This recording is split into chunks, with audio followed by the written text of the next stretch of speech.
Assalamualaikum warahmatullahi wabarakatuh. Sampurasun. Wilujeng enjing pamiarsa patepang deui sareng simkuring aisal papaujian dina warta Sunda.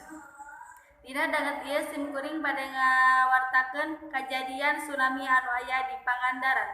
Supados langkung jentre hayu urang tingali kajadian anu saleresna.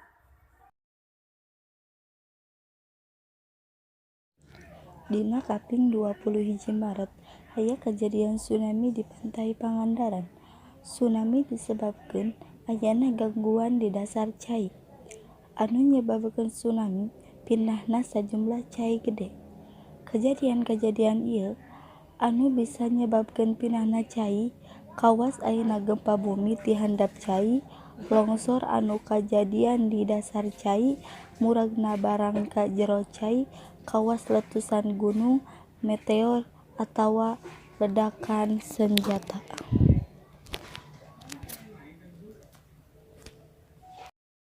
Rupina sakitu wae warta ti simkuring amit mundur amit mungkur. Wassalamualaikum warahmatullahi wabarakatuh. Sampurasun.